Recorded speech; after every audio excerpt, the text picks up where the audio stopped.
কথাটা যেন আসলাম তালুকদারের বুকে কিছুটা সাহস জোগালো।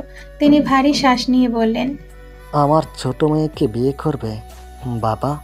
কথাটা শোনার সাথে সাথে নেওয়াজের বুকের ভেতর যেন বজ্রপাত হলো। অবাক কণ্ঠে ফিসফিস করে বলল, আঙ্কেল, এসব কি বলছেন? আসলাম তালুকদারের চোখে তখন অপরাধ বোধের ছায়া। জানি, একজন বিবাহিত মেয়ের কাছে একজন অবিবাহিত যুবকের কাছে হাত চাওয়াটা বেনামান, কিন্তু আমি কি করব বলো? আমি একজন বাবা। প্রতিদিন আমার মেয়েকে ভিতরে ভেঙে যেতে দেখি, তবুও বাইরে হাসি মুখে থাকে। আমি জানি আশা নিজের কষ্ট কারো কাছে প্রকাশ করে না, কিন্তু আমি ওর বাবা। এক চাউনিতে বুঝি ও ভালো নেই। আমার এক ভুলের জন্য আজ ওর এই অবস্থা। আমি যদি ওই দিন ওর কথা বিশ্বাস করে সবাইকে জোর দিয়ে বলতাম আমার মেয়ে কখনো অসম্মান জগৎ কিছু করতে পারে না, না হলে আজ হয়তো ওকে এমন দুঃখের সাগরে ডুবে থাকতে হতো না। আমি সেই ভুল আর দ্বিতীয়বার করতে চাই না। আমি চাই আমার মেয়েকে এমন একটা মানুষের হাতে তুলে দিতে, যে তাকে বুকে আগলে রাখবে, তার অশ্রু মিশিয়ে দেবে, প্রতিটি হাসিকে ফিরিয়ে আনবে। নিয়াজ বাবা, আমি জানি তুমি পারবে সেটা। আমি স্বার্থপরের মতো তোমার হাত চাইছি শুধু আমার মেয়ের খুশির জন্য। দয়া করে আমাকে ফিরিয়ে দিও না। নেওয়াজ মৃদু হেসে বলল, আঙ্কেল, আপনি যদি না চাইতেন কিছুদিন পর হয়তো আমি আপনার কাছে চাইতাম ওর হাত। ওর অতীত নিয়ে আমার কোনো আপত্তি নেই। যেদিন প্রথম ওকে ছাদে দেখেছিলাম সেদিনই অজান্তে আমার মনে ও জায়গা করে নিয়েছিল। আমি অনেক আগেই ওর অতীত জেনেছি ভাবির কাছ থেকে। আমি ওকে সেই অতীত সহই আপন করে নিতে চাই। আঙ্কেল, দিবেন তো আপনার ছোট মেয়েকে আমাকে? আমি প্রতিশ্রুতি দিচ্ছি কোনো দিন যত্নের কমতি রাখবো না। আসলাম তালুকদারের চোখে অশ্রু জমল। যেন না চাইতেও তিনি সব পেয়ে গেলেন। উঠে এসে জড়িয়ে ধরলেন নেওয়াজকে। আজ তুমি আমাকে এমন এক বোঝা থেকে মুক্ত করলে যা আমি বহন করে হাসছিলাম দিনের পর দিন। আমার মেয়ে এবার অতীত বলে এগিয়ে যেতে পারবে। আমি আজকে তোমার বাবা মায়ের সাথে কথা বলবো। আমি জানি তুমি যখন রাজি তখন তারাও কখনো না করবেন না। ঘরটা ভরে উঠল এক অদ্ভুত প্রশান্তিতে। যেন দীর্ঘ অন্ধকার শেষে আলো এসে ছুঁয়ে গেল দুটি জীবনের মোড়ে। ড্রেক ম্যানশনে ভারী দরজা ঠেলে ভেতরে ঢুকলো আজলান। দীর্ঘ 2 সপ্তাহ পর নিজের বাড়িতে ফেরা, কিন্তু আজকের এই ফেরা তার কাছে কোনো শান্তির আশ্রয় নয়, বরং অজানা শূন্যতার দ্বারপ্রান্ত। মিসেস জয়ী, মিস্টার আফতাব, অলিভিয়া, জ্যাক সবার মুখে ছিল উজ্জ্বল হাসি, কিন্তু সেই হাসির আড়ালে লুকানো ছিল এক অদৃশ্য ভয়ের ছায়া। এতদিন ধরে তারা সকলে আজলানকে আশ্বস্ত করে এসছে অ্যাশ একদম ঠিক আছে, বাড়িতেই আছে, শুধু তার উপরে একটু অভিমান করেছে তাই দেখা করছে না। কিন্তু এই সান্ত্বনার আড়ালে তারা ঢেকে রেখেছিল এক নির্মম সত্য। আজলান যখনই সেই আশ্বাস শুনেছে, নিঃশব্দে ভিজেছে তার চোখ। সেই অস্ত্র তারা কেউ এড়িয়ে যেতে পারেনি, কিন্তু তবুও কারোর কণ্ঠে ছিল না বাস্তবতার স্বীকারোক্তি। কারণ বাস্তবতা ছিল আরও নিষ্ঠুর। অ্যাশ নেই, কেবল ড্রেক মেনশনে নয়, নেই অস্ট্রেলিয়ার কোনো প্রান্তেই। এক অদৃশ্য দূরত্বে হারিয়ে গেছে সে, যার খবর এখনো আজলানের অজানা। হাসপাতালে নির্জন শয্যায় শুয়ে থাকা অবস্থায় তারা সবাই জানতো যদি আজলান অ্যাশের কথা জানতে পারে তবে সে নিজেকে সামলাতে পারবে না। নিজের ভাঙাচোরা শরীর নিয়ে সে কখনোই তা সহ্য করতে পারবে না। তাই তারা মিথ্যার দেওয়াল তুলে রেখেছিল তার চারপাশে। আজ আজলান বাড়ি ফিরেছে, কিন্তু আগের মতো শক্তিশালী নয়। শরীর যেমন দুর্বল, তেমনি তার ভেতরের আলো নিভে আসছে ধীরে ধীরে। অথচ সেই আলো টিকিয়ে রাখার একমাত্র নাম অ্যাশ আজ তার হাতে নাগালের বাইরে।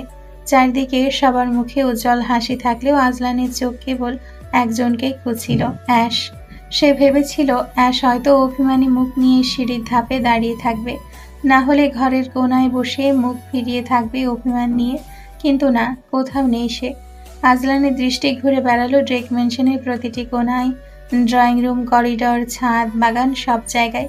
কিন্তু কোথাও সে অ্যাশের অস্তিত্বের প্রমাণ পেল না।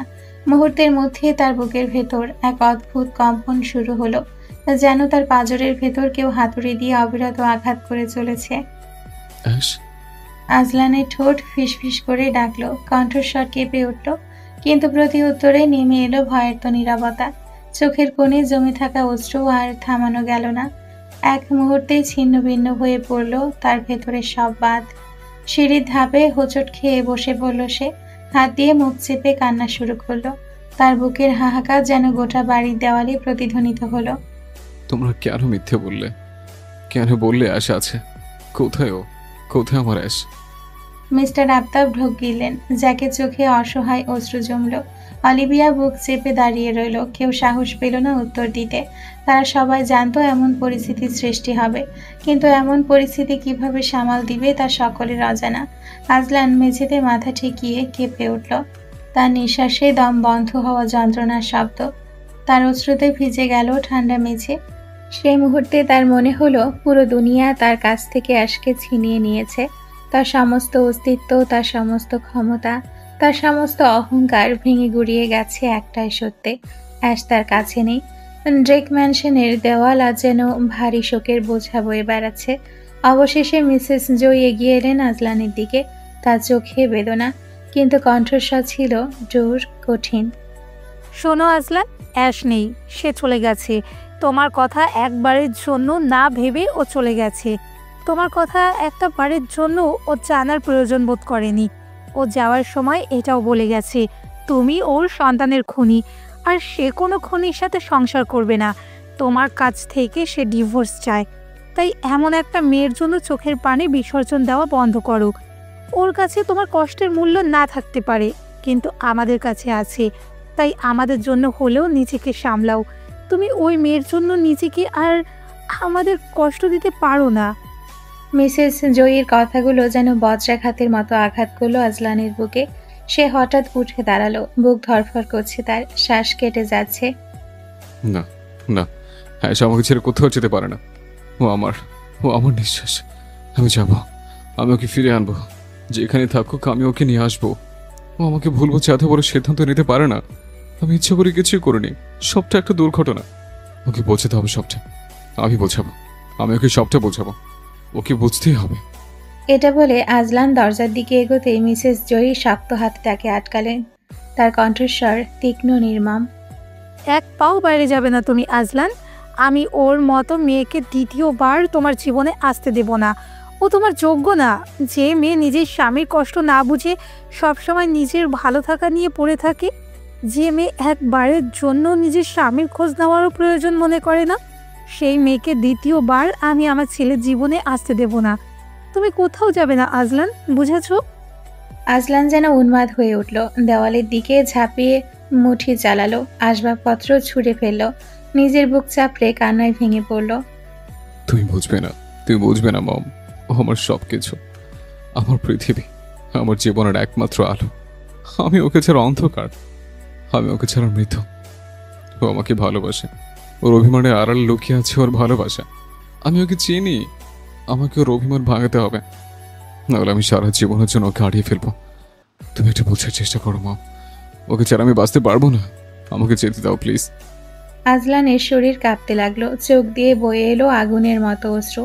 মেঝেতে লুটিয়ে পড়ে সে মাথা ঠুকতে লাগলো, যেন ব্যথায় নিজের বুক ছিঁড়ে ফেলতে চায়। চারপাশে সবাই অসহায়। অলিভিয়ার বুক কেঁপে উঠল কান্নায়। জ্যাক নিঃশব্দে চোখ মুছল। সে কখনোই আজলানকে এতটা অসহায় হতে দেখেনি। মিস্টার আফতাব নিস্তব্ধ হয়ে মাথা নিচু করে দাঁড়িয়ে রইলেন। আর আজলান সেই ভাঙাচোরা মানুষটির মতো হাহাকার করে আকাশ ভরিয়ে তুলল। তার কণ্ঠে, তার চিৎকারে, তার কান্নায় গোটা ম্যানশন কেঁপে উঠল। অ্যাশ, আমি যাব, কারো কথা শুনবো না। আমি তোমাকে ফিরে আনবই। এটা বলে সে উন্মাদের মতো ছুটল দরজার দিকে, কিন্তু মিসেস জয় আর সময় দিলেন না। ইশারায় কিছু গার্ডসদের ডাকলেন, আর তারা কয়েকজন গার্ড মিলে আজলানকে জোর করে টেনে নিয়ে গেল ভেতরের ঘরে। আজলানের শরীর দুর্বল থাকার কারণে সে চাইলেও গার্ডসদের থেকে নিজেকে ছাড়াতে পারল না। শুধু অসহায় দৃষ্টিতে জ্যাকের দিকে তাকিয়ে রইল। জ্যাক আজলানকে এভাবে তাকাতে দেখে মাথা নিচু করে ফেলল। সে যে চাইলেও মিসেস জয়ের বিরুদ্ধে যেতে পারবে না। রুমের দরজা বন্ধ হয়ে গেল ধপ করে, আর তারপরেই ভেতর থেকে ভেসে এলো ভাঙা হৃদয়ের হাহাকার।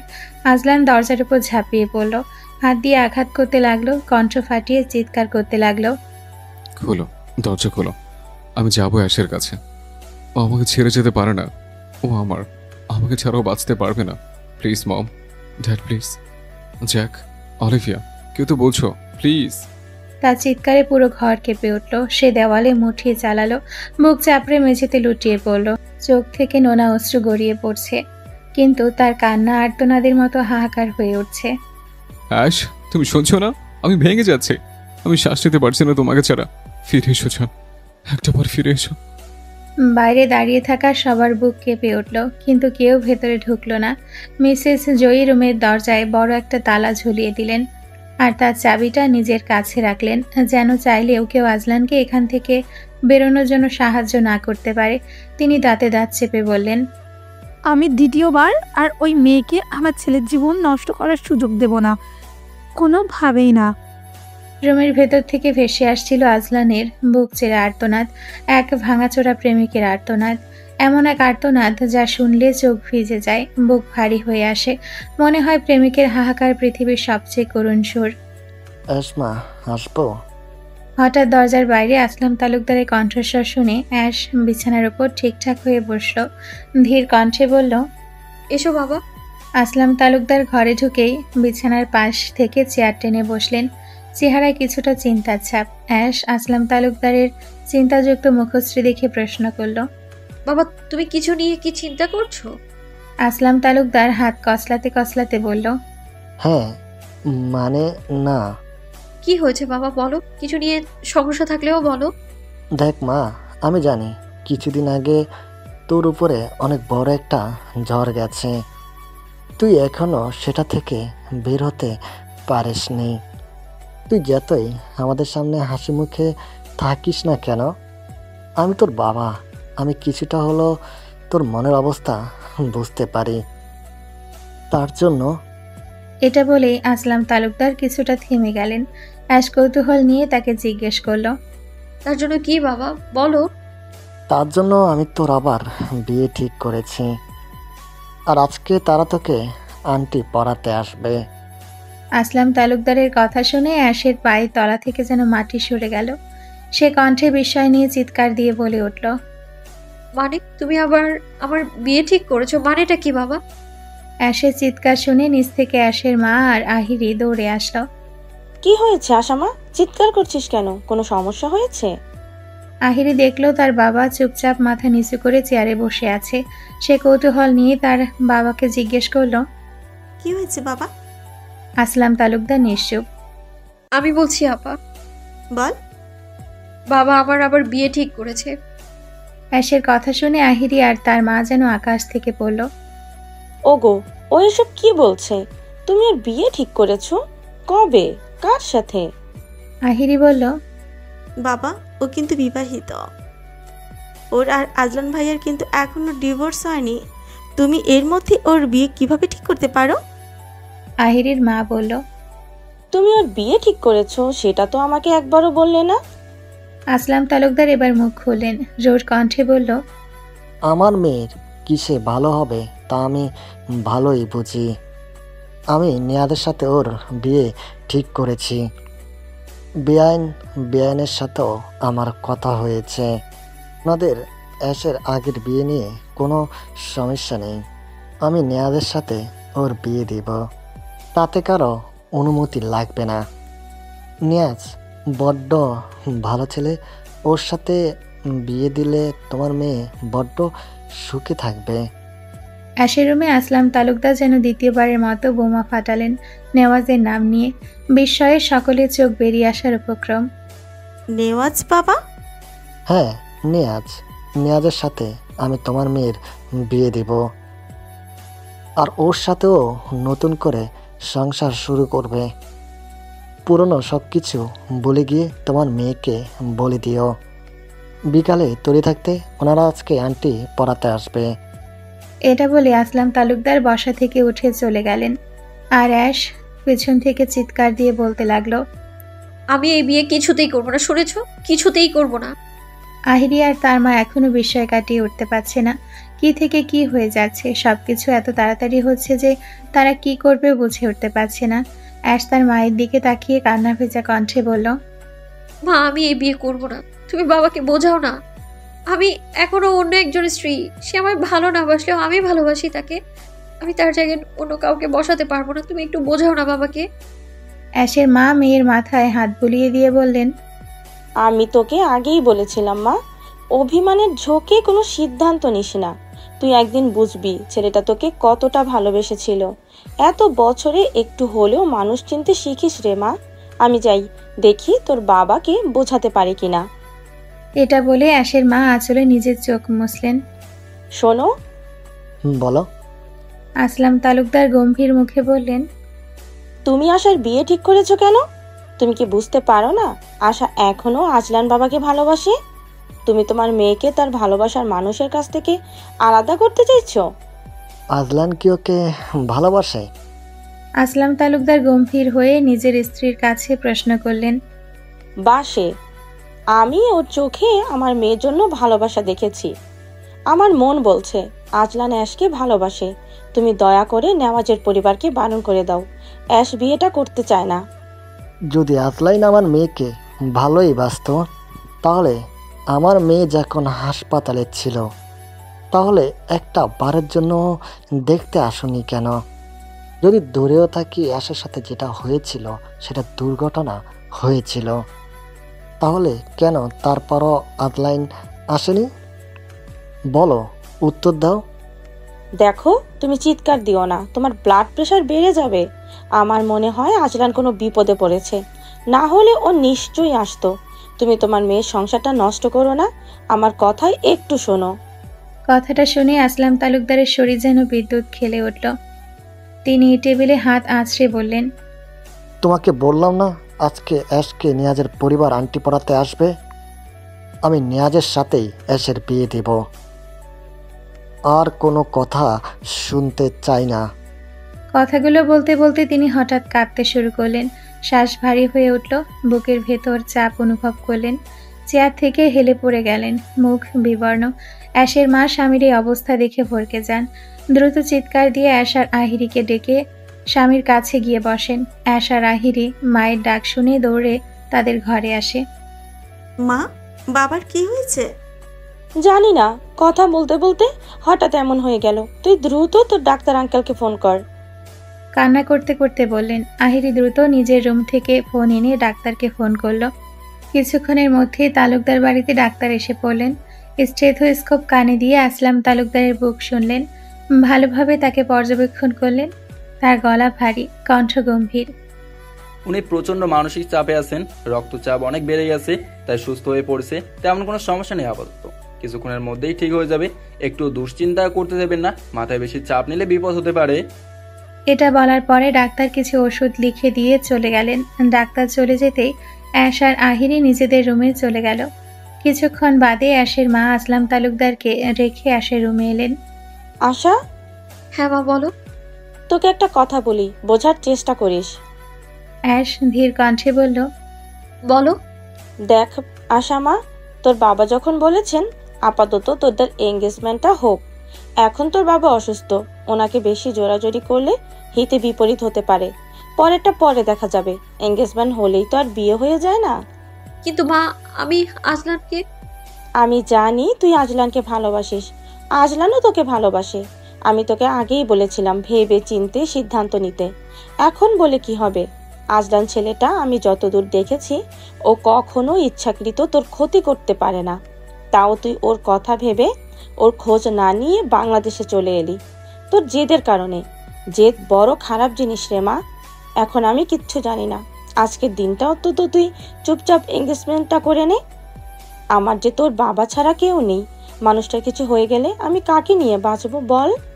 অ্যাশ নিশ্চুপ। তার মা তাকে এভাবে নিশ্চুপ থাকতে দেখে আঁচলে চোখ মুছে রুম থেকে চলে গেলেন। এবার বোধহয় অ্যাশের নিজে নেওয়া সিদ্ধান্তের ওপর অনুশোচনা হলো কিছুটা। তার উচিত হয়নি আজলানের সাথে সবটা নিয়ে খোলামেলা কথা না বলে হঠাৎ করে চলে আসা। কিন্তু আজলান, সে কি পারতো না একটা বার তাকে ফোন করে খোঁজ নিতে? এতদিন একবারের জন্য কি তার কথা মনে পড়েনি তার? মুহূর্তে অ্যাশের মনে বিষাদের ছায়া ঘনীভূত হলো। সে তার রুমের বেলকনিতে গিয়ে দাঁড়ালো। মেঝেতে পড়ে থাকা একটা বকুল ফুল হাতে নিয়ে গন্ধ শুকলো। আকাশের পানে তাকিয়ে দুঃখ ভারাক্রান্ত কণ্ঠে বলল, আপনি কি আমায় বরাবরের মতো ভুলে গেলেন আজলান? অ্যাশ বিছানায় বসে কিছু একটা চিন্তা করছিল। ঠিক তখনই আহিরি হাতে করে নেওয়াজের দেওয়া সেই জন্মদিনের শাড়িটা নিয়ে তার রুমে ঢুকলো। আপা তুই? হ্যাঁ, সেদিন তো শাড়িটা আমার রুমে ফেলে এসেছিলি। দেবো দেবো করেও দেওয়া হয়নি। মা বলেছে তোকে এটা পরিয়ে সাজিয়ে দিতে। কেন? কিছুক্ষণের মধ্যেই দেয়ান নওয়াজরা চলে আসবে, তাই কথা না বাড়িয়ে চলে আয়, তোকে শাড়িটা পরিয়ে দিই। কিন্তু আপা, বাবা তো অসুস্থ। এখন আগের থেকে অনেকটা সুস্থ। তুই আর কথা বাড়াস না, আশা, আয়। কিন্তু আপা। আমার কি হলো? আপা, আমি এই বিয়েতে রাজি না। অ্যাশ কান্না ভেজা কণ্ঠে বলল, কেন রাজি না? নেওয়াজ ভালো ছেলে, পরিবার ভালো, তোকে পছন্দ করে। তোর অতীত নিয়েও তাদের কারো কোনো সমস্যা নেই। তাহলে? অ্যাশ নিশ্চুপ, তার চোখ দিয়ে অশ্রু গড়িয়ে পড়ছে। আহিরি তা দেখে গিয়ে তার পাশে বসলো। বলল, বল কি সমস্যা? কেন তুই নেওয়াজকে বিয়ে করতে চাস না? অ্যাশ নিশ্চুপ। অ্যাশকে চুপ থাকতে দেখে আহিরি বলল, তুই আজলান ভাইকে ভালোবাসিস? অ্যাশ আহিরির কথা শুনে চমকে তার দিকে তাকালো। আহিরি তীক্ষ্ণ দৃষ্টি তখন তার দিকে নিক্ষেপ করা। বল বনু। অ্যাশ এবার কোনো কথা না বলে হঠাৎ আহিরিকে জড়িয়ে কাঁদতে শুরু করলো। এটা কি হলো আশা? বাচ্চাদের মতো কান্না করছিস কেন? না, আমি ওনাকে ঘৃণা করি, কিন্তু আমি ওনাকে ছাড়া অন্য কাউকে নিজের স্বামী হিসেবে মানতে পারবো না আপা। তাহলে তো এই বিয়েতে তোর কোনো সমস্যা হওয়ার কথা না। আমি ঘৃণা করি ওনাকে আমার বাচ্চার হত্যাকারী হিসেবে, কিন্তু আমি তো ওনাকে মন থেকে ভালোবেসেছিলাম। আমি যেমন দ্বিতীয়বার ওনাকে আমার জীবনে আনতে চাই না, ঠিক তেমনি ওনার জায়গাটা অন্য কাউকে দিতেও চাই না। এই বিয়েটা আমি করবো না আপা, কিছু একটা কর তুই। আহিরি বুঝলো তার ছোট্ট বোনটা অনেক বড় হয়ে গেছে, ঘুরিয়ে পেঁচিয়ে কথা বলতে শিখে গেছে সে। ও আজলানকে ভালোবাসে, আজলানকে ছাড়া ওর থাকতে কষ্ট হচ্ছে, কিন্তু সেটা কিছুতেই স্বীকার করবে না। আহিরি মুচকি হাসলো। অ্যাশের মাথায় হাত বোলাতে বোলাতে বলল, চল তোকে শাড়িটা পরিয়ে দিই। এখন ওই বাড়ির লোকের সামনে কোনো সিন ক্রিয়েট করিস না। বাবার শরীরটা এমনিতেই ভালো নেই, ওরা আসুক, আংটি পরে চলে যাক, তারপর ভেবে দেখবো কিভাবে বিয়েটা আটকানো যায়। আংটি পরলে তোর বিয়ে হয়ে যায় না। যা ফ্রেশ হয়ে আয়, তোকে রেডি করিয়ে আমাকে রেডি হতে হবে, যা। অ্যাশ না চাইতেও আহিরি তাকে জোর করে ওয়াশরুমে পাঠালো ফ্রেশ হয়ে আসার জন্য। অ্যাশকে ওয়াশরুমে পাঠানোর পর আহিরি অ্যাশের বিছানায় কিছুটা গায়ে লিয়ে বসলো। হঠাৎ চোখ ঘোরাতেই তার চোখ গিয়ে পড়লো অ্যাশের ফোনের ওপর। আহিরি কি মনে করে যেন ফোনটা হাতে নিল। ফোনে কোনো প্রকার লক দেওয়া ছিল না, তাই খুব সহজেই সে অ্যাশের কল লিস্টে ঢুকতে পারল। সেখান থেকে সে কয়েকটা নাম্বার তার ফোনে সেভ করে নিল। তারপর আবারও ফোনটা আগের জায়গায় আগের অবস্থানে রেখে দিল আর নিজের মতো ফোন কাটতে শুরু করলো। কিছুক্ষণ পরে অ্যাশ ওয়াশরুম থেকে বের হলে আহিরি তাকে নেওয়াজে দেওয়া সেই লাল শাড়িটা পরিয়ে কিছুটা সাজিয়ে দিল। যদিও সাজিয়ে দেওয়া বলতে শুধু একটু কাজল আর পাউডারি দিয়ে দিয়েছে, তাও অনেকটা জোর করে। অ্যাশকে সাজানো শেষ হলে আহিরি ওকে রুমে রেখে নিজে তৈরি হওয়ার জন্য চলে গেল। অ্যাশ নিজের রুমেই বসেছিল। ঠিক তখনই তার মা রুমে আহিরিকে ডাকতে ডাকতে প্রবেশ করলো। রুমে ঢুকতেই তার চোখ গেল বিছানার কোণে লাল শাড়ি পরে বসে থাকা অ্যাশের দিকে। কণ্ঠে মুগ্ধতায় নিয়ে বলল, বাহ, আমার মেয়েটাকে তো লাল রঙে দারুণ লাগছে। অ্যাশ মৃদু হাসলো, তবে সেই হাসির আড়ালে লুকানো ছিল এক গভীর যন্ত্রণা। মনে মনে বিড়বিড় করে বলল, যার জীবনে সব রং হারিয়ে গেছে সেই জানে লাল শাড়ির এই উজ্জ্বলতা বুকের ভেতর কতটা বিষাদ বয়ে আনে। মেয়ের নীরবতায় তার মা সহজেই বুঝতে পারলেন অ্যাশের মনে ঝড় বইছে, তাই প্রসঙ্গ ঘুরিয়ে বললেন, আহিরিকে দেখেছিস আশা? অ্যাশ দুই দিকে মাথা নাড়ল, যার মানে সে দেখেনি। অ্যাশের মা কিছুটা বিরক্ত হয়ে বলল, মেয়েটা কোথায় যে গেল? ও নিজের ঘরে নেই, ছাদে নেই, রান্নাঘরে নেই, সম্পূর্ণ বাড়িতে কোথাও নেই। কিছুক্ষণের মধ্যেই ওই বাড়ি থেকে লোক চলে আসবে, আর এখনই ওকে কোন রাজকার্য উদ্ধার করতে যেতে হলো কে জানে। বিয়ে হয়ে গেল, কিন্তু এখনো বোধ বুদ্ধি হলো না। এখন আমি একা কত দিকে যাব কে জানে। এগুলো বলতে বলতে অ্যাশের মা আহিরির ওপর ক্ষোভ ঝাড়তে ঝাড়তে অ্যাশের রুম থেকে বের হলো। অ্যাশের রুম থেকে বের হতে না হতেই তার সাথে আহিরির দেখা হয়ে গেল। আহিরিও তাকে খুঁজতে খুঁজতে অ্যাশের রুমের দিকে আসতেই নিচ্ছিল। এই তো মা, তুমি কোথায় ছিলে বলো তো? আগে আমাকে বল, তুই কোথায় ছিলি? সারা বাড়ি খুঁজেও তোকে পেলাম না। আহিরি ঠোঁটে একটা হাসি রেখা টেনে বলল, কাজ ছিল মা, অনেক গুরুত্বপূর্ণ কাজ। কাজটা না করতে পারলে অনেক বড় ক্ষতি হয়ে যেত। কি এমন রাজকাজ করলেন শুনি? দেখতে পাবে। এখন চলো তো। কোথায়? আর তুই কি ভুলে গেছিস কিছুক্ষণের মধ্যেই দিয়ান, নেওয়াজ বাবা বেআইনকে নিয়ে চলে আসবে? তোর বাবা তো আমাকে তাড়া দিতে দিতে রুম থেকেই বের করে দিল। তোদেরকে নিয়ে আর পারি না সত্যি। এক জুটেছে ওই বুড়ো বয়সে ভীমরতি হয়েছে। বিবাহিত মেয়েকে আবার বিয়ে দেবে। সুস্থ হতে দে না, বিয়ে কিভাবে দেয় সেটা আমিও দেখব। তাজা দেখার পরে দেখো, এখন তাড়াতাড়ি চলো। আরে কোথায় যাব সেটা তো বলবি, শুধু বলছিস চলো চলো। এখন তো ওনারাই এসে পড়বেন, এখন আমি আবার এগুলো ছেড়ে কোথায় যাব? আহিরি নিজের কপাল নিজে চাপড়ে বলল, আরে আমার রণজ্যোতি মা, তোমাকে এগুলো ছেড়ে কোথাও যেতে বলছি না।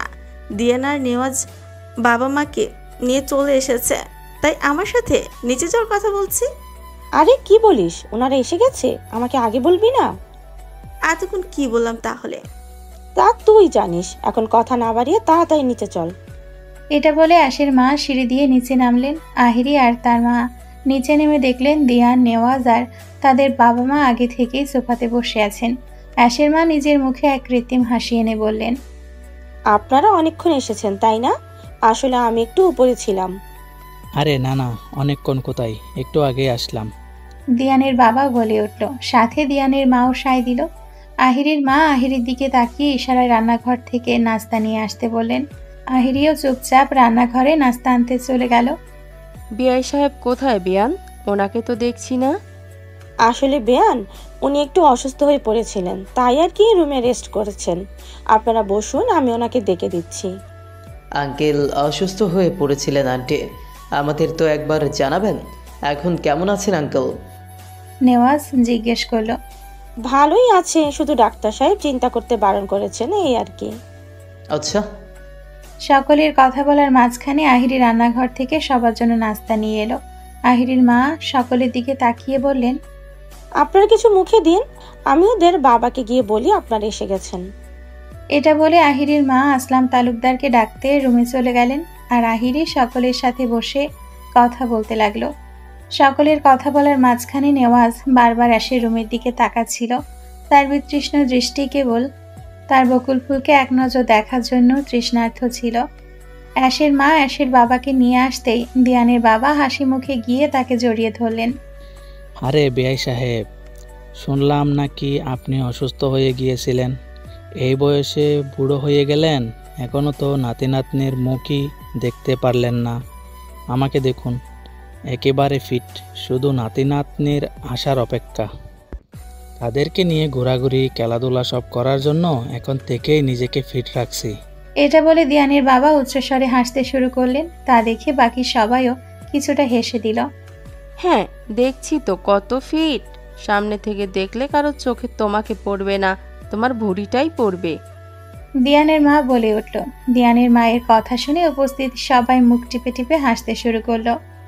এই দেখো দিয়ানের মা, মোটেও আমার বুড়িকে কথার মাঝখানে টানবেন না।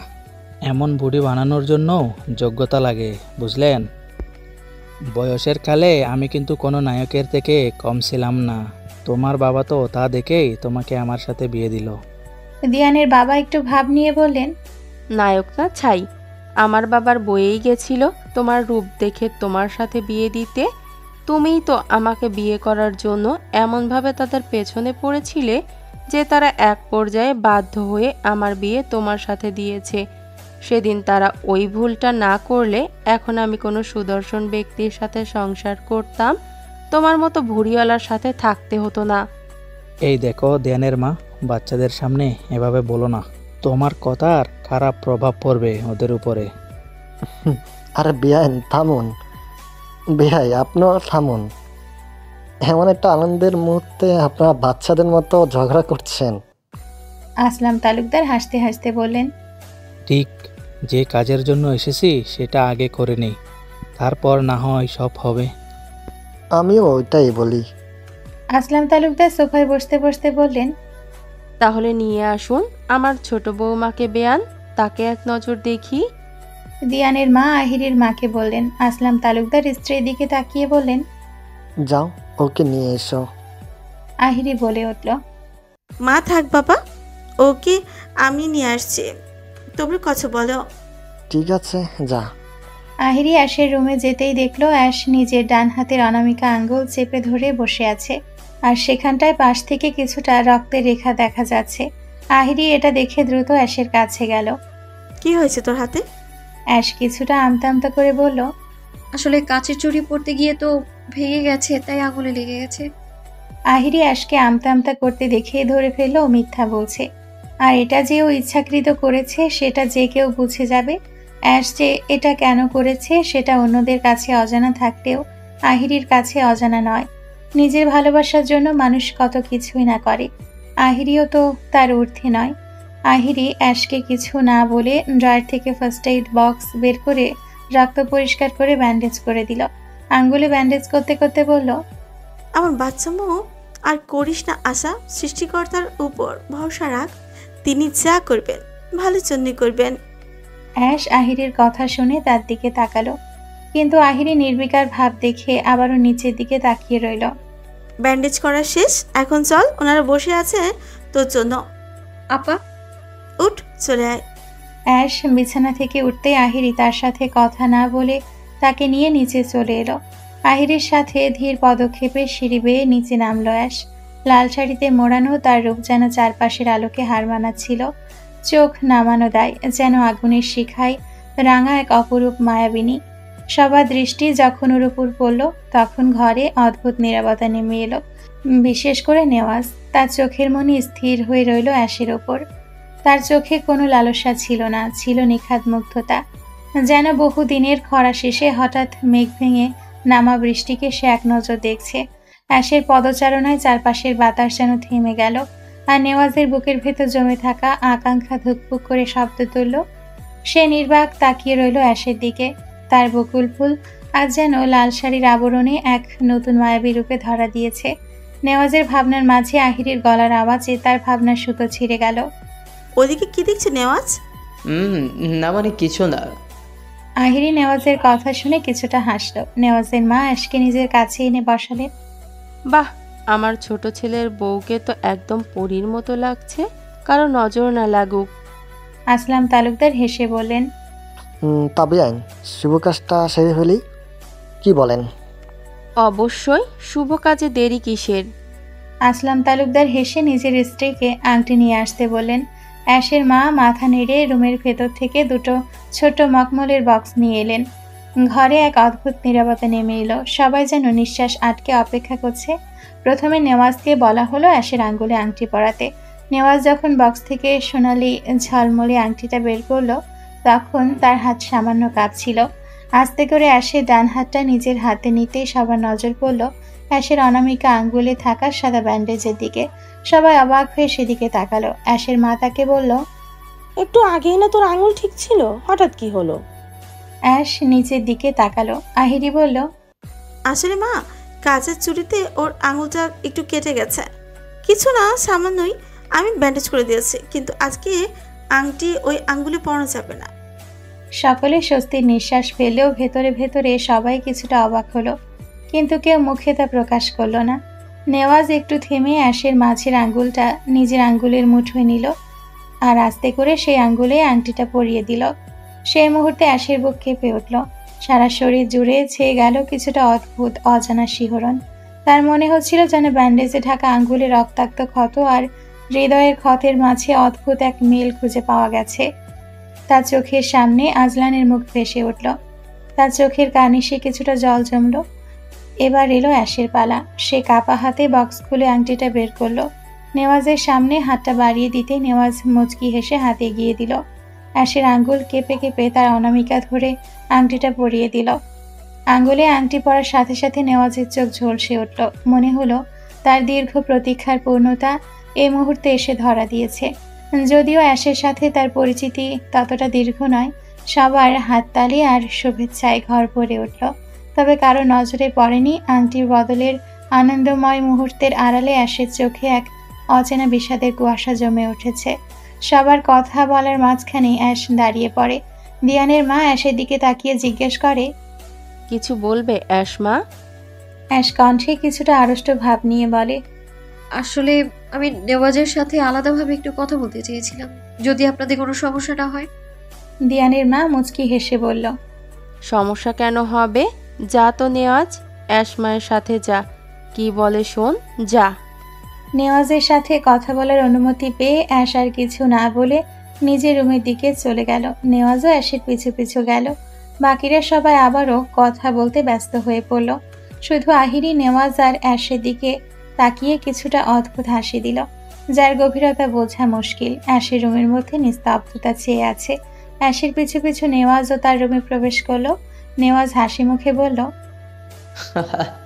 বাহ মিস বকুল ফুল, তোমার রুমটা তো দারুণ। আমার সাথে এমনটা কেন করলেন নেওয়াজ? নেওয়াজ অ্যাশের কথা শুনে কিছুটা থমকে গেল। মানে বুঝতে পারছো না? তুমি জানতে না আমি বিবাহিত? বলো। নেওয়াজ ধীর কণ্ঠে বলল, জানতাম। তাহলে আজকে এটা কি হলো নেওয়াজ? কেন করলে আমার সাথে এমনটা? আমি তোমাকে আমার বন্ধু ভেবেছিলাম নেওয়াজ। ভুল কি করেছে বলো? প্রত্যেকের অধিকার আছে নিজের জীবনটা নতুন করে বাঁচার, তোমারও আছে। এতে সমস্যা কোথায়? আমি জানি তোমার আগে বিয়ে হয়েছিল, কিন্তু সেটা তো একটা দুর্ঘটনা ছিল, তাই না?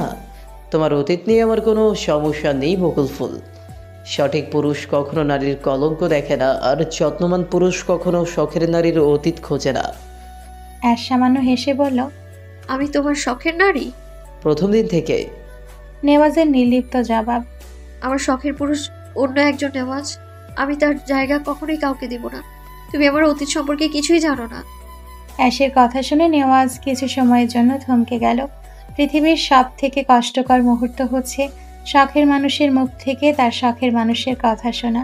নেওয়াজ নিজেকে সামলে নিয়ে বলল, বলো শুনি তোমার অতীত, তোমার শখের পুরুষের কথা। এমন কপাল কচনেরই বা হয়? অ্যাশ ধীরে ধীরে নিজের বেলকনিতে রাখা দোলনায় গিয়ে বসলো। নেওয়াজ গিয়ে বেলকনির দরজায় হেলান দিয়ে দাঁড়ালো। অ্যাশ আকাশের পানে তাকিয়ে বলা শুরু করলো সবটা। সবটা মানে সবটা। তার আর আজলানের প্রথম দেখা, প্রথম কথা বলা, প্রেম থেকে শুরু করে বিচ্ছেদ পর্যন্ত। আজলানের কথা বলতে বলতে বারবার অ্যাশের চোখের কোণ ভিজে যেতে লাগলো, আর অ্যাশ সেটা নেওয়াজের অলক্ষ্যে মুছে নিল। সবটাই তো শুনলে। আমার মনে আজলান ছাড়া আর কারো কোনো অস্তিত্ব নেই। এ মনে উনি ছাড়া অন্য কাউকে বসানো সম্ভব না। আমি ওনাকে ভালোবাসি নেওয়াজ। আমি তোমাকে বিয়ে করতে পারবো না নেওয়াজ। তুমি প্লিজ বিয়েটা ভেঙে দাও। তোমাকে হাত জোর করে বলছি আমি। নেওয়াজ কিছু না বলে শুধু অ্যাশের দিকে তাকিয়ে একটা মুচকি হাসি দিয়ে রুম থেকে বেরিয়ে গেল। আর অ্যাশ বেলকনিতে বসে রইল তার অনিশ্চিত ভবিষ্যতের ভাবনা নিয়ে। আজলান 2 দিন যাবৎ রুমে বন্দি হওয়ার প্রথম রাত আজলানের কাছে ছিল মৃত্যুর মতো দীর্ঘ। অশ্রুতে ভিজে যাওয়া বালিশ, দরজায় রক্তের দাগ, ভাঙা নিঃশ্বাস, এসব যেন তার নিঃসঙ্গ সঙ্গী হয়ে উঠেছিল। কিন্তু রাত পেরিয়ে সকাল আসলেও তার কষ্ট কমেনি, বরং আরো গভীর হয়ে উঠেছিল বন্ধ ঘরে। রাত গিয়ে সকাল আসে। প্রতিটি মুহূর্তে আজলানের ঠোঁট শুধু একটি নামই উচ্চারণ করে। তার কণ্ঠস্বর ফেটে যায়, গলা শুকিয়ে যায়, তবুও সেই নাম ঝরে পড়ে। কখনো দরজায় মুঠি চালায়, কখনো জানালার গ্রিলে মাথা ঠেকিয়ে কাঁদে, কখনো বিছানায় শুয়ে নিঃশ্বাস বন্ধ করে রাখে, যেন মনে করে এভাবেই হয়তো অ্যাশ তার যন্ত্রণার আর্তনাদ শুনতে পাবে।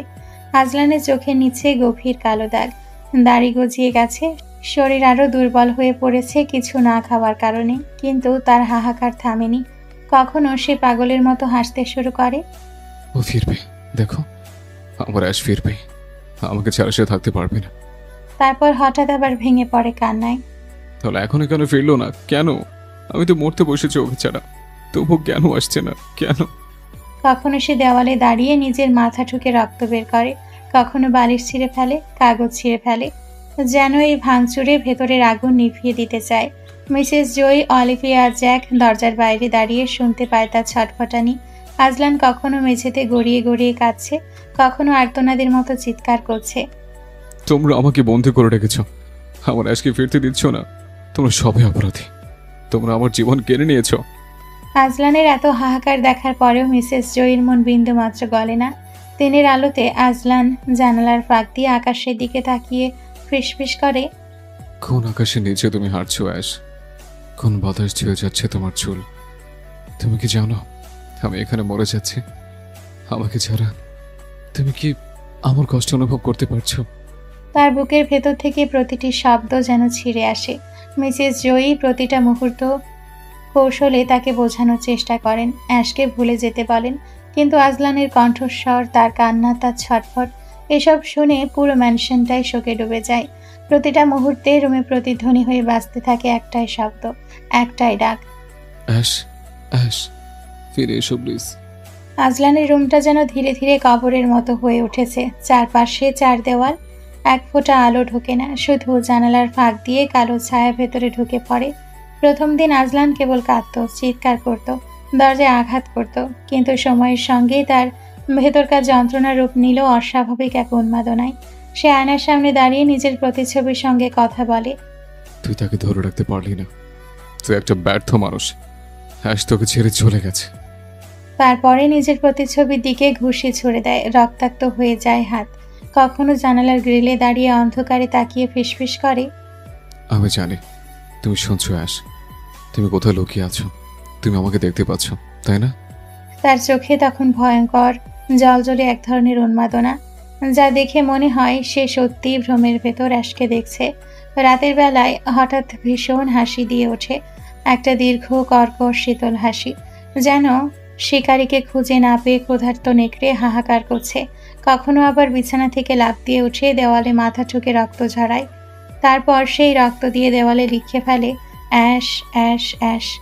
শব্দগুলো যেন লাল রঙে জ্বলতে থাকে। ঘরটা হয়ে ওঠে রক্তমাখা পাগলা কারখানা। জ্যাক, অলিভিয়া আর মিসেস জয়ী দরজার বাইরে দাঁড়িয়ে থাকে।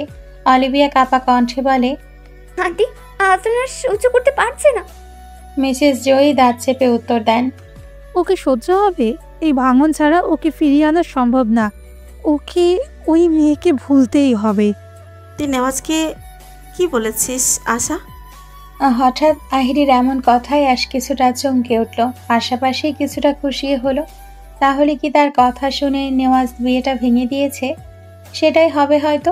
তাই সে উৎফুল্ল চিত্তে আহিরিকে বলল, তেমন কিছুই তো বলিনি আপা, শুধু এটা বলেছি আমার মনে অন্য একজনের বাস আছে। আমি কখনো তার জায়গা অন্য কাউকে দিতে পারবো না, তাই এই বিয়েটা আমি করতে চাই না। আহিরি কিছুটা অবাক হয়ে বলল, সত্যি এটা বলেছিস তো? আমাকে মিথ্যে বলছিস না তো? আমি তোমাকে মিথ্যে বলতে যাব কেন আপা? আচ্ছা আপা, নেওয়াজ বিয়েটা ভেঙে দিয়েছে তাই না? আহিরির চোখে মুখে কিছুটা বিরক্তি ভাব নিয়ে অ্যাশের বিছানায় বসে পড়ল। তোর এই কথাগুলো শুনে নেওয়াজ বিয়ে না ভেঙে যত দ্রুত সম্ভব বিয়ে করার কথা বলেছে, আর বাবাও রাজি হয়ে গেছে। তোদের কালকে বিয়ে। এটা কি করলি আশা? একটু ধৈর্য ধরলে কি হতো? সব ব্যাপারে তোর তাড়াহুড়ো করার স্বভাবটা কখনো যাবে না, তাই না? আহিরির কথা শুনে অ্যাশ যেন আকাশ থেকে পড়ল। সে তো নেওয়াজকে সবটা বুঝিয়ে বলেছিল, যেন এগুলো শুনে নেওয়াজ বিয়েটা ভেঙে দেয়। তা না করে নেওয়াজ একেবারে কালকেই বিয়ের ডেট ফাইনাল করে ফেলল। অ্যাশের মনে নেওয়াজের প্রতি রাগ জন্মাতে লাগলো। অ্যাশ বসা থেকে উঠে রুমের বাইরে যেতে নিতেই পেছন থেকে আহিরির ডাকে থেমে গেল। কোথায় যাচ্ছিস? ওই নেওয়াজের 14 পুরুষ উদ্ধার করতে। ওকে আমি এতদিন নেওলের বংশধর ভাবতাম, কিন্তু শালা তো আস্ত একটা কালসাপ। যে থালায় খাচ্ছে সেই থালায় ফুটো করছে। রূপ বদলানো দেখাচ্ছি আমি। আজ ওর একদিন তো আমার যে কদিন লাগে। যদি ওর এই কালসাপগিরি আমি না গোছাতে পারি না, তাহলে আমার নামও আশা তালুকদার না। আহিরি ভাবলেশীন ভাবে বলল, গিয়ে লাভ নেই, ওনারা চলে গেছে আগেই। আহিরির কথা শুনে অ্যাশ আবারও নিজের রুমের মধ্যে এসে ধপ করে সোফায় বসে পড়ল। এবার কি করব আপা? ভেবে দেখ। আচ্ছা দাঁড়া, ওই কালসাপটাকে ফোন করি একটা। তোর কি মনে হয় ও তোর ফোন ধরবে? অ্যাশ হতাশার সুরে বলল, মনে তো হয় না। তাহলে এখানে কি করব? আমি এই বিয়েটা করতে চাই না আপা। বাবাকে বললেও বাবা রাজি হবে না, আর মাকে তো বলাই যাবে না। কি করব এখন আমি? কিভাবে এই বিপদ থেকে মুক্তি পাবো? এখন একজনই পারে তোকে এই বিপদ থেকে উদ্ধার করতে। অ্যাশ কপাল কুঁচকে জিজ্ঞেস করল, কে? আজলান ভাই। অ্যাশ আজলানের নাম শুনে চুপ হয়ে গেল। হ্যাঁ আশা, আজলান ভাই পারে এই বিয়েটা আটকাতে। আর তাছাড়া আমার মনে হয় তোর আজলান ভাইকে আর একটু সুযোগ দেওয়া উচিত। তুইও ভালো করে জানিস আর আমিও জানি আজলান ভাই তোকে কতটা ভালোবাসে। তাই আমি বলি সব অভিমান ভুলে তুই আজলান ভাইকে কল দে আশা। নিজের মনের কথা শোন, অভিমান পুষে রাখিস না। আমি জানি তুই উপরে যতটা অভিমান দেখাস না কেন, তুই আজলান ভাইকে এখনো আগের মতোই ভালোবাসিস। আর আমি আজলান ভাইয়ের চোখে তোর জন্য যে ভালোবাসা দেখেছি সেটা এ জন্মে সে সবার মতো না। খুব কম মানুষই তোর মতো কপাল নিয়ে জন্মায় রে আশা। সবার কপালে এমন ভালোবাসার মানুষ থাকে না, কদর করতে শেখ এটার। অ্যাশ নিজের মাথা নিচের দিকে করে রাখলো, অভিমানের সুরে আহিরিকে বলল, আমি ওনাকে ফোন করব না আপা। আমি ওনাকে ছেড়ে এসেছি, অনেক দিন হয়ে গেছে। যদি উনি আমাকে ভালোই বাসতো তাহলে তো একটাবারের জন্য হোক খোঁজ নিত আমার, তাই না? আমি কেমন আছি ওনাকে ছাড়া জানতে চাইতো না? দেখ, তুই যা ভালো মনে করিস, আজলান ভাই ছাড়া তোর বিয়ে আর কেউ আটকাতে পারবে বলে আমার তো মনে হয় না। যাই হোক, আমি এখন উঠলাম রে। অ্যাশ আহিরির দিকে মুখ তুলে বলল, কোথায় যাচ্ছিস? কালকে তো তোর বিয়ে, অনেক আয়োজন তো করতে হবে। যতই হোক আমার ছোট বোনের বিয়ে বলে কথা, যদিও বিয়েটা ঘরোয়া আয়োজনই হবে, তবুও টুকটাক অনেক কাজই তো আছে, তাই না? নতুন জীবনের জন্য আগাম শুভেচ্ছা। তবুও আমি যা বললাম সেটা ভেবে দেখিস, আবারও চোখের বসে কোনো ভুল সিদ্ধান্ত নিস না। এবারে কোনো ভুল সিদ্ধান্ত নিলে কিন্তু তোকে সারা জীবন পস্তাতে হবে। বড় বোন হিসেবে আমার তোর ভালোর জন্যই যেটুকু করার ছিল সব ঠিক হয়েছে, আর করব, কিন্তু তোর নিজের ভালো কিসে হবে তোকেও সেটা বুঝতে হবে আশা। এটা বলে আহিরি অ্যাশের রুম থেকে বেরিয়ে গেল। রাত গভীর, চারপাশ নিস্তব্ধ, শুধু আজলানের ভাঙা নিঃশ্বাসের শব্দটা যেন দেওয়াল ভেদ করে বেরিয়ে আসছে। মেঝেতে হেলান দিয়ে বসে আছে সে, চোখ আধো বন্ধ, শরীর কাঁপছে দুর্বলতায়, রক্তে ভেজা হাত, ছেঁড়া জামা, শুকনো ঠোঁট, সব মিলিয়ে যেন এক মৃত মানুষ বেঁচে আছে কষ্টের দায়ে। আজলানের রুমের দরজা ঠেলে ভেতরে প্রবেশ করলো একজন, আজলানের বাবা মিস্টার আফতাব। চোখের সামনে নিজের ছেলেকে এমন অবস্থায় দেখে তার চোখ মুহূর্তে ভিজে উঠল, বুক ভেঙে কান্না এসে জমল গলায়। আজলান এক ঝলক তাকিয়ে মৃদু গলায় ফিসফিস করল, ড্যাড। শব্দটা যেন কবর থেকে ভেসে আসা নিঃশ্বাসের মতো। আজলান ধীরে ধীরে কাঁপতে কাঁপতে উঠে দাঁড়ালো, শরীরের শক্তি ক্ষীণ। টলতে টলতে গিয়ে মিস্টার আফতাবের বুকে ঝাঁপিয়ে পড়ল। আজলানের শরীর এতটা দুর্বল যে বাবার শক্ত বাহুতেই যেন ভর করে দাঁড়িয়ে আছে। কান্নায় গলা ভেঙে আজলান বলল, ড্যাড, আমি ওকে ছাড়া বাঁচতে পারবো না। আমার অ্যাশ, আমার কাছে ফিরিয়ে দাও ওকে। আমি মরতে বসেছি ওকে ছাড়া, আমি বাঁচতে পারবো না। আমাকে ওর কাছে যেতে দাও তোমরা। আজলানের প্রতিটি শব্দ যেন মিস্টার আফতাবের বুকে ছুরি চালাচ্ছিল। নিজের আদরের ছেলের এমন করুণ দশা যেন সে মেনে নিতে পারছিলেন না। তিনি কাপা কণ্ঠে চোখের অশ্রু নিয়ে ছেলেকে শক্ত করে জড়িয়ে ধরলেন। আজলান, নিজের এ কি অবস্থা করে ফেলেছ? তোমার চেহারা, তোমার শরীর, এ কি অবস্থা? আমার আগে সে আজলান কোথায় হারিয়ে গেল? আমি তোমাকে এভাবে দেখতে পারছি না, আমার মুখটা ফেটে যাচ্ছে। আজলান বাবার কাঁধে মাথা রেখে হু হু করে কেঁদে উঠল। তার অশ্রু বাবার শার্ট ভিজিয়ে দিল। তারপর কাপা কণ্ঠে আবার ফিসফিস করল, ড্যাড, আমি আয়েশ ছাড়া কিছুই না। ওকে ছাড়া আমার বেঁচে থাকা মুশকিল হয়ে যাচ্ছে। তোমরা কি বুঝতে পারছো না কেন আমাকে আমার আয়েশের কাছে যেতে দিচ্ছ না? মিস্টার আফতাব চোখ মুছতে মুছতে আজলানকে জড়িয়ে ধরলেন, তার কণ্ঠে ব্যথা স্রোত। দেবো তো বাবা, এই জন্য এসেছি। তোমাকে আর তোমার ভালোবাসার থেকে কেউ দূরে রাখতে পারবে না। আমি তোমাকে হারাতে চাই না আজলান, তুমি আমার একমাত্র ভরসা। কিন্তু এভাবে নিজেকে ধ্বংস করছো কেন? আমি জানি তুমি ওকে ভালোবাসো, কিন্তু তোমাকে এভাবে ভেঙে পড়তে দেখতে আমার সহ্য হচ্ছে না। তোমাকে তো শক্ত হতে হবে, মনোবল থাকতে হবে তোমার, না হলে নিজের ভালোবাসার মানুষকে নিজের কাছে রাখতে পারবে না। আজলান মিস্টার আফতাবের দিকে তাকালো, তার চোখে কিছুটা খুশির ঝিলিক। সত্যি ড্যাড, সত্যি ড্যাড, আমি যাব। আমাকে যেতে দেবে আর বন্ধ করে রাখবে না এই ঘরে? মিস্টার আফতাব ছেলের মাথায় হাত বুলিয়ে বললেন, আমার কাছে তুমি সবার আগে আসলাম। তোমার খুশিতেই আমার খুশি। তোমার মাও তোমাকে ভালোবাসে, কিন্তু সে ভয় পায় তুমি আবার না কষ্ট পাও, তাই ও চায় তুমি ভালো থাকো। কিন্তু তোমার ভালো থাকা যে তোমার ভালোবাসার মানুষের মাঝে নিহিত সেটা বুঝতে চায় না। আমি জানি তোমার মনে অনেক বছর ধরে অনেক কষ্ট চাপা আছে। আজ কিছুটা হলেও সে কষ্টের বোঝা হালকা করব। আজলান কিছুটা বিস্ময় নিয়ে মিস্টার আফতাবের দিকে তাকালো। মিস্টার আফতাব ছেলের চোখে চোখ রেখে বললেন, চলো তোমার মাথার আঘাতে ওষুধ লাগিয়ে দিই। কি অবস্থা করেছো নিজের, এভাবে যাবে বৌমাকে আনতে? এটা বলে মিস্টার আফতাব আজলানকে বিছানায় বসিয়ে ড্রয়ার থেকে ফার্স্ট এইড বক্স বের করলেন। ছেলের পাশে বসে ছেলের মাথার ক্ষত স্থান পরিষ্কার করতে করতে বলা শুরু করলেন, আজ থেকে প্রায় 35 বছর আগে আমিও প্রেমে পড়েছিলাম। যেমন তেমন প্রেম নয়, সে মানুষটার জন্য সব করতে পারতাম, এমনকি নিজের জীবনও দিতে পারতাম। এমন প্রেম। বড্ড ভালোবেসে ফেলেছিলাম মেয়েটাকে, ওকে বিয়ে করতেও চেয়েছিলাম। সময়টা তখন এমন ছিল যে ওর পরিবার ওর জন্য পাত্র দেখা শুরু করেছিল, আর আমি তখন বেকার ছিলাম, পড়াশোনা করতাম।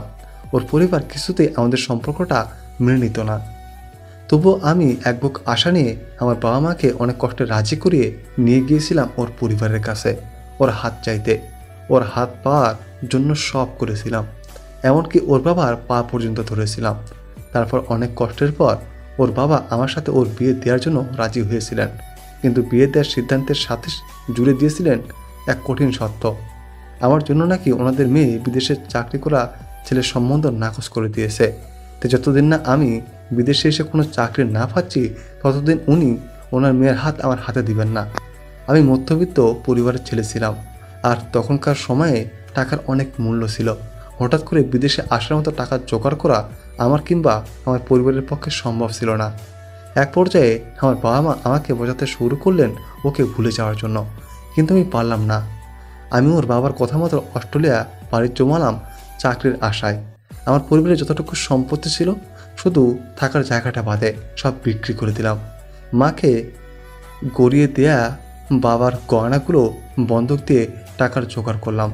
আশেপাশে মানুষদের কাছ থেকে ধার দেনা করলাম, আর তারপর এদেশে চলে এলাম চাকরির খোঁজে। পড়ালেখায় ভালো ছিলাম বিধায় আমার চাকরি পেতে ততটা সমস্যা হয়নি, কিন্তু চাকরিটা ছিল তখন খুবই ছোট, তেমন বেতন পেতাম না। বাড়িতে টাকা পাঠানোর পরে যেটুকু টাকা থাকতো সেটা দিয়েই নিজের খরচ চালাতাম। এমন অনেক দিন গেছে যে না খেয়েছিলাম। এত কষ্ট সহ্য করেছিলাম শুধু নিজের ভালোবাসার মানুষটাকে নিজের করে পাওয়ার জন্য। মাঝে মধ্যে কথা হতো ওর সাথে, কিন্তু সেটা খুবই অল্প সময়ের জন্য। আমার কাজের দক্ষতা, বিশ্বস্ততা আর ভালো আচরণ থেকে আমার কোম্পানির বস আমাকে অ্যাকাউন্টিং ডিপার্টমেন্টের হেড বানিয়ে দিলেন। প্রায় 1 বছরের মাথায় আমি নিম্ন শ্রেণীর কর্মচারী থেকে উচ্চ শ্রেণীর কর্মচারীর খাতায় নাম লেখালাম। আমার বেতন বাড়ল। বেতনটা ছিল পরিমাণে অনেকটা বেশি। সিদ্ধান্ত নিলাম বসের কাছ থেকে ছুটি নিয়ে এবার দেশে ফিরব। নিজের ভালোবাসার মানুষটাকে নিজের করে নিয়ে এ দেশে চলে আসব, সুখের ঘর বাঁধব। সেই হিসেবে বসের কাছ থেকে 1 মাসের ছুটি নিয়ে বাংলাদেশে গেলাম। এ দেশে ফিরে যাওয়াই যেন আমার জন্য কাল হয়ে উঠেছিল। দেশে ফেরার পর আমি দ্বিতীয়বারের মতো গেলাম আমার ভালোবাসার মানুষটার পরিবারের কাছে ওর হাত চাইতে, কিন্তু ওখানে গিয়ে শুনলাম ওর অনেক আগেই বিয়ে হয়ে গেছে। আমার বিদেশ আসার 4-5 মাস পরেই। তারা আমাকে ভরসা করতে পারছিলেন না, তাই ভালো সম্বন্ধ পেয়ে তারা তাদের মেয়ের বিয়ে দিয়ে দিয়েছেন। সেদিন ওই স্থানে আমার ভালোবাসার মানুষটা উপস্থিত ছিল। আমি শুধু ওর কাছে গিয়ে ওর চোখে চোখ রেখে জিজ্ঞেস করেছিলাম, আমাকে কেন এতদিন অন্ধকারে রেখেছিল সে? কেন জানায়নি তার বিয়ে হয়ে গিয়েছে, সে এখন অন্য কারো স্ত্রী? আমার ভালোবাসার মানুষটা সেদিন আমার চোখে চোখ রেখে কথা বলতে পারেনি, চুপ করেছিল সেদিন সে। আমিও আর বলিনি কিছু।